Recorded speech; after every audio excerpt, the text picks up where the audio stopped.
Hello, everyone. I'm Craig Shemley, owner of theintelligencenews.com.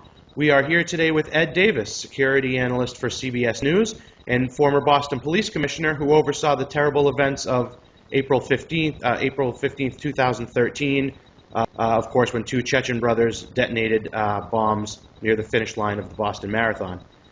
Mr. Davis is a 35-year veteran of law enforcement and also runs Ed Davis LLC, a strategic security management firm. So thank you for speaking with us today, Mr. Davis. My pleasure. How are you, Craig? I'm well, thank you very much. Just to jump right into the questions, what do you believe today is the greatest threat to America right now, security threat? Well, I think the evolving situation in Syria and Iraq and ISIS or ISIL, however you want to refer to them, is clearly a major problem for the United States right now. And that's largely due to the fact that these jihadists are avowed enemies of the United States. And what's particularly troubling in this particular threat is that there are dozens and maybe more Americans that are fighting on behalf of ISIS in Syria and Iraq. And there are what's been described as hundreds, if not thousands, of European individuals who are part of that organization. So the fact that they have European and U.S. passports is particularly troubling and a challenge to our security forces here in the United States. Well, that's an excellent point, and it kind of works into my second question.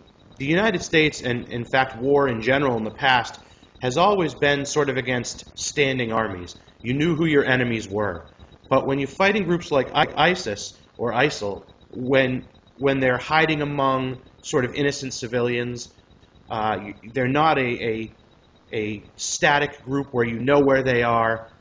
Do you think groups like that can really ever be defeated, or what would you view as sort of success I against those believe kind that of a groups? military response is appropriate right now, and we need to do that. But this is asymmetrical warfare. It's not the type of warring against nations that we're used to. So this is going to be a low intensity but long-term issue for the military. And I think that we have to maintain the pressure on these groups so that they don't have a place to train, they don't have a place to launch attacks from. And quite frankly, for the first time in the terrorist threat, ISIS actually controls territory now. That's never happened before. So it's particularly worrisome. So there is a military component to this. But I think the heart of this issue is around the radicalization of people and winning the hearts and minds of people and not just using force to get out of this. There has to be a component of this that addresses the issues that are bringing this fight to the forefront, and we need to pay as much attention in trying to prevent this as we do in responding to it.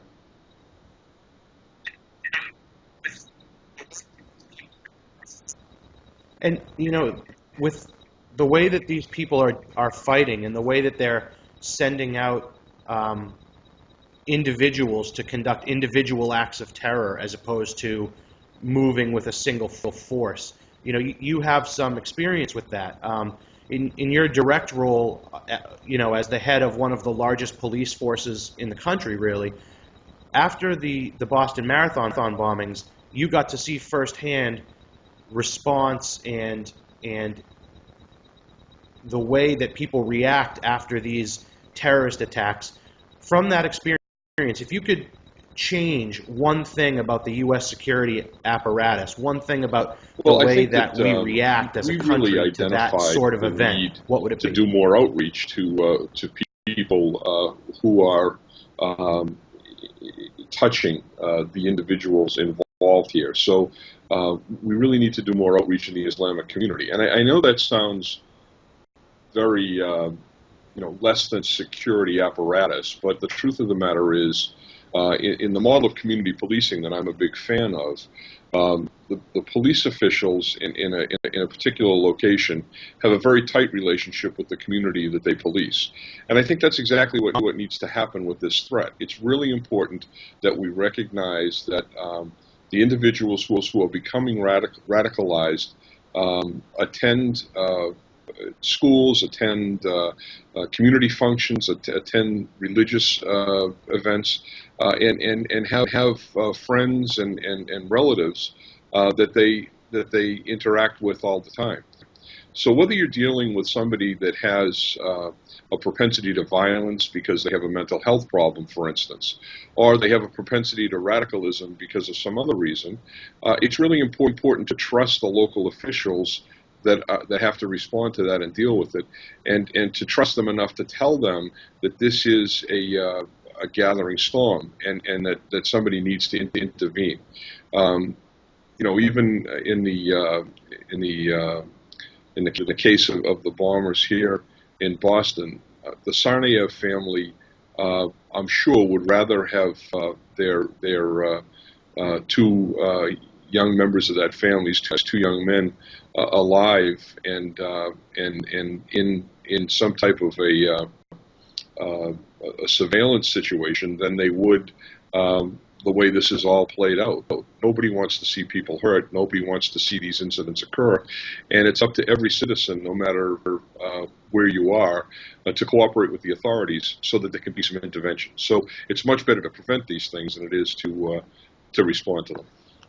So it sounds like, if I'm understanding you right, communication is really the key, both between law enforcement agencies and the community, and between the different law enforcement agencies themselves. Communication is really the key to preventing these. Right. And There's then no question that American law enforcement has gotten instance much that better they do since happen 9/11 in getting them in under comparing notes control and taken care of as quickly and with each efficiently as other. We possible. still have a ways to go. Nothing's perfect. We saw that play out during the bombing, but I think that communication, especially in and among the people that we interact with, is really important. We can't just keep going to the same people from the Islamic community, for instance. We need to broaden our contacts. We need to have more conversations about this issue so that we can help to prevent it. There were those after the bombings and after the brothers were sort of caught and one of as we know, was killed, that sort of criticized law enforcement, both federal and local. There was they called it a lockdown and occupation of a U.S. citizen, of a U.S. city rather, which some people had issue with. However, it did lead to the one brother who was alive being apprehended in under 48 hours, and the identity of both bombers being established very early on. How vital was that strategy of sort of lockdown and occupation, for lack of a better term at the moment? And then how critical was it to finding the brothers? Right, and then also, do you think that there was any part of that was handled incorrectly, or would you sort of do the same thing over again? Hopefully it will never happen, but if it were to. Because there was a threat. We asked people to stay indoors when there's a bad storm in Massachusetts. It's a very similar mentality. And the people who are criticizing this would be very fast to criticize if something had happened, if these bombers had been part of a larger cell, if they had taken the weapons that they were making to attack other people and had the opportunity to use those. Because of what we did, no one else was injured. The suspect was captured. He was captured without being killed. I think that all of those things happened because thoughtful people in leadership positions decided that this was the right course of action to take. And I think it should happen again if that set of circumstances ever presents itself. Do you think that we're, as a country, the United States is fundamentally safer today than it was before 9/11? Do you think Do you think that the steps that have been taken, the recommendations Yes, of the I 9/11 think that Commission, the the work lessons that's that have been been done since learned 9/11 from has made the Boston country Marathon safer. bombings, do you think that There's those no question have that been agencies are appropriately cooperating more fully with each channeled to other. make our There are country a systems safer in place place? now that would not have allowed the individuals who launched the attack against the United States in 9/11 to launch it again. There are better processes in place right now. But that's not to say this is perfect. We really need to pay attention to this threat and be aware that there are people out there right now that are planning to come here and to kill people.